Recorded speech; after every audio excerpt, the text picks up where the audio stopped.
అదే RTV app వార్తల్ని క్షణాల్లో చదివే అవకాశం ఉంటుంది. ఒక న్యూస్ పేపర్, ఒక టెలివిజన్ ఛానల్ మీ చేతుల్లో ఎప్పుడూ ఉంటాయి.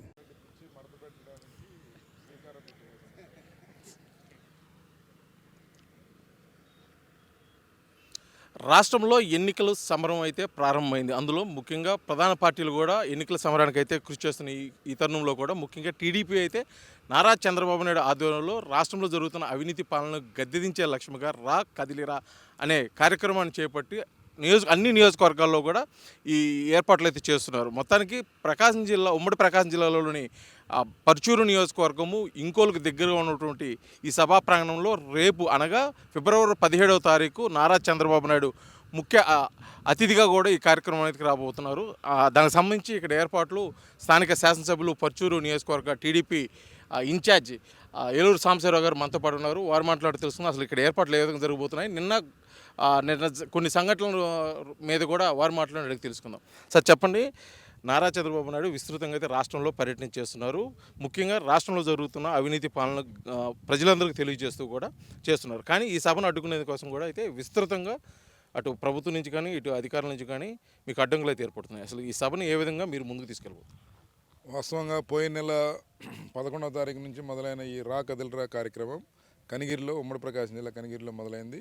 25 పార్లమెంట్ల సెగ్మెంట్కి కానీ దాదాపు 22-23 చోట్ల ఇప్పటికీ ఈ సభ కంప్లీట్ అయింది. ఇది చివరి సభ. రా కదిలిరా పేరుతో నిర్వహిస్తున్న చంద్రబాబు నాయుడు గారి సభలకి తెలుగుదేశం పార్టీ నాయకులు, కార్యకర్తలు, అభిమానులు, జనసేన పార్టీ కార్యకర్తలు, నాయకులు, అభిమానులు పెద్ద ఎత్తున తరలివచ్చి లక్షలాది మందితో ఎక్కడికి పోయినా కూడా ప్రతి సభ జరుగుతూ ఉంది. ఇది జీర్ణం చేసుకోలేని ప్రభుత్వం దీనికి అడ్డుకట్ట వేయాలి. రాబోయే 45 రోజులు 60 రోజుల్లో ఎలక్షన్స్ రాబోతూ ఉన్నాయి.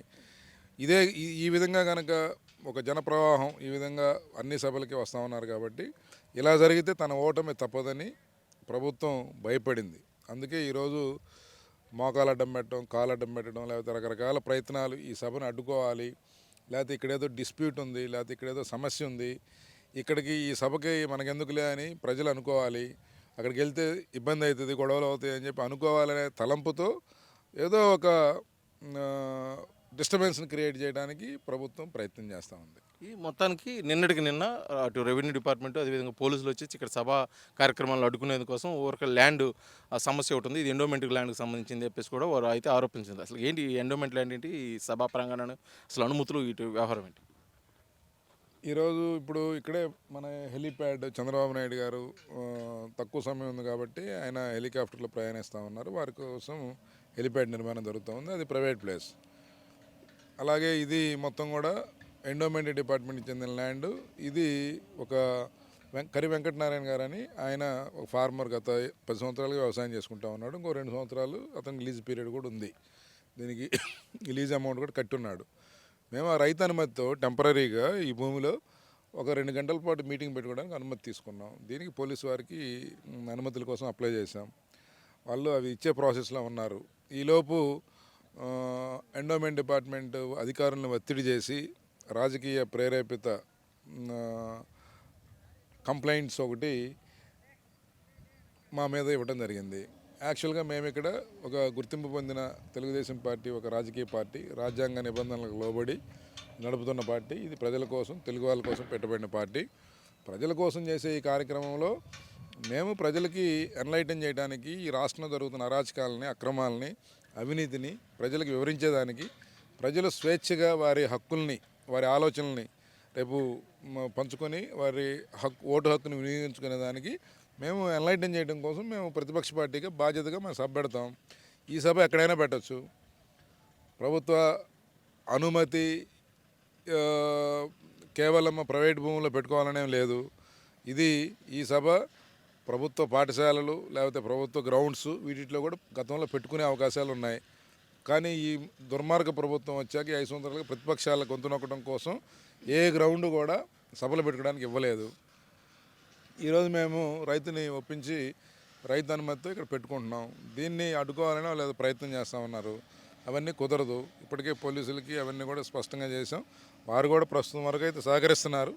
చూడాలి. ఎటువంటి ఇబ్బందులు లేకుండా అన్ని అనుమతులతో శాంతియుత వాతావరణంలో సభ నిర్వహించాలనేది మా లక్ష్యం. మొత్తానికి చంద్రబాబు నాయుడు ఉమ్మడి ప్రకాశం జిల్లా పర్యటనలో భాగంగా రేపు 17వ తారీఖు ఇక్కడికి రానున్నారు. ఇదే నేపథ్యంలో అద్దంకిలో ఇప్పటి వరకు కూడా వైఎస్ఆర్సీపీ బాధ్యతలు మోసినటువంటి గత కొద్ది రోజుల క్రితం కూడా బాచిన కృష్ణ చైతన్య అయితే టీడీపీలో చేరబోతున్నారని చెప్పేసి ఒక ప్రచారం అవుతుంది. నిన్నటికి నిన్న చంద్రబాబు నాయుడు కూడా కలవడం కూడా జరిగింది. దీని అతను పార్టీలోకి రావటం, ఒక శాసనసభ్యుడిగా, ఒక శాసనసభ నియోజకవర్గానికి ఇన్ఛార్జిగా మీరు ఏ విధంగా భావిస్తారు? ఈరోజు వైఎస్ఆర్ కాంగ్రెస్ పార్టీ ఒక మునిగిపోయే నావ, ఆ పడవ మునిగిపోతూ ఉంది. అందులో ఇంకా బాధ్యత కలిగిన వ్యక్తులు ఎవరన్నా ఉంటే వారు ఒక ప్రాపర్ ప్లాట్ఫామ్ని ఎత్తుక్కొని అక్కడికి వెళ్ళే అవకాశాలు ఉన్నాయి. ఒక దుర్మార్గమైన పరిపాలనకి ఈ దేశంలో ఏ రాష్ట్ర ప్రభుత్వం కూడా చేయని పరిపాలన జగన్మోహన్ రెడ్డి గారి ఆధ్వర్యంలో గత 4 సంవత్సరాలు 9 నెలలుగా జరుగుతూ ఉంది. ఇంకో 2-3 నెలలు జరిగే అవకాశం ఉంది. ఇప్పటికే ప్రజలు విసిగిపోయారు. ఆ ప్రభుత్వాన్ని పడగొడటానికి ప్రజలు సిద్ధంగా ఉన్నారు. కాబట్టి కొంచెం ఆలోచన కలిగిన ఫీల్డ్లో కొంత నాలెడ్జ్ ఉండ ఏ రాజకీయ నాయకుడు ఆ పార్టీలో ఉండే పరిస్థితి లేదు. కరటే గారు గతంలో తెలుగుదేశం పార్టీలో కూడా వారు పనిచేశారు. నిన్న చంద్రబాబు నాయుడు గారిని మర్యాదపూర్వకంగా కలిశారని చెప్పి తెలిసింది మాకు కూడా. సో ఇవన్నీ కూడా మనం స్వాగతించాల్సిన విషయాలు. భవిష్యత్తులో ఒక బలమైన శక్తిగా తెలుగుదేశం పార్టీ తయారయ్యే దాంట్లో ఎటువంటి సందేహం లేదు. రేపు ఎన్నికలు దానికి పునాది కాబోతుందని చెప్పి తెలియజేస్తా ఉన్నాం. అలాగే బాపట్ల పార్లమెంటు పరిధిలోని 7 నియోజకవర్గాలు, ప్రకాశంలోని 12, మొత్తం 15 నియోజకవర్గాలు తెలుగుదేశం పార్టీ జెండా ఎగరైపోతూ ఉన్నాం. చివరిగా నిన్నటికి నిన్న రాజధాని ఫైల్స్ అనే ఒక సినిమా అయితే తెర మీదకి రావడం, దాన్ని అర్ధాంతరంగా కూడా ఆపేయడం జరిగింది. మళ్ళీ కోర్టు ఉత్తర్వులతోటి ఈరోజు మధ్యాహ్నం నుంచి అయితే తెలుస్తుంది. దీన్ని మీరు ఏ విధంగా చూస్తున్నారు? ఏ కోణంలో చూస్తారు? ఇది రాజకీయ కోణంలో చూస్తారంటే అది కేవలం అధికారుల నిబంధనలకు లోబడి ఈ కార్యక్రమాలు చూస్తున్నారంటారు? జగన్మోహన్ రెడ్డి గారి పరిపాలన కొత్తగా చెప్పేది ఏముంది? టికెట్ రేట్ ఎంతో కూడా ఆయనే చెప్తాడు. ఏ సినిమాలో ఏ డైరెక్టర్ ఉండాలి, ఏ హీరో ఉండాలి కూడా ఆయనే చెప్తాడు. ఆయన రాజకీయంగా ఎదుటోడిని భ్రష్టు పట్టించడానికి ఆయన మనుషులను పెట్టి సినిమాలు తీస్తారు. అంటే సినిమాని కూడా ఆయన కనుసన్నల్లో నడవాలనుకుంటున్నాడు ఆయన. సినిమా రంగం కూడా ఎవడు ఇష్టం వచ్చినట్టు వాళ్ళు సినిమా తీసుకుంటారు. దాన్ని ఆపే అధికారం, హక్కు లేదు. కాకపోతే ఒక వ్యక్తి ప్రేరేపితంగా చంద్రబాబు నాయుడు గారు, లేకపోతే లోకేష్ బాబు గారు, లేకపోతే తెలుగుదేశం పార్టీని దుర్భాషలాడుతూ సినిమాలు తీయించిన చరిత్ర జగన్మోహన్ రెడ్డిది. కాబట్టి అలాంటి అలవాట్లు మాకు లేవు. ఎవరైనా స్వేచ్ఛగా తీసుకునే పరిస్థితి ఉంటే వాటిని ఆపటం, ఎదుర్కోవడం అనేది తప్పని చెప్పి తెలియజేస్తాం. చివరిగా ఒక రాజకీయ విషయంగా ఇప్పటి వరకు అయితే ఆంధ్రప్రదేశ్లో ఎన్నికలు వేడైతే ప్రారంభమైంది. వైసీపీ ఒక అడుగు ముందుతోటి ఎన్నికల అభ్యర్థులను ఏ నియోజకవర్గాలు ఎవరెవరు ఉండాలనేది ఖరారు కూడా చేయడం జరిగింది. 6 అడుగులు వెనక్కి నడుస్తుంది. కానీ టీడీపీ ఇప్పటి వరకు పూర్తి స్థాయిలో అధికారికంగా పేర్లు అయితే ప్రకటించబడదు. దీని మీద ఏదైనా ప్రత్యేకమైన ప్రణాళిక కానీ ఏదైనా వ్యూహం ఉందంట?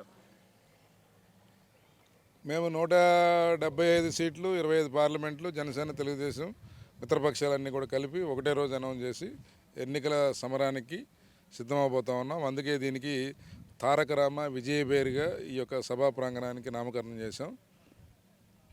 కాబట్టి ఆయనకంటే చాలా చోట్ల పనికిమాలిన చెత్త ఎక్కువైంది కాబట్టి ఈ చెత్తని ఇంకో దగ్గరికి తీసుకెళ్ళి బంగారం చేయాలనుకుంటున్నాడు. మా దగ్గర అన్ని ఆనిముత్యాలు, రత్నాలు ఉన్నాయి కాబట్టి వీటన్నిటిని ప్రాపర్ అప్రోప్రియేట్ టైంలో ఒకటేసారి రిలీజ్ చేసి ముందుకెళ్దామనేది మా నాయకుడి ఉద్దేశం.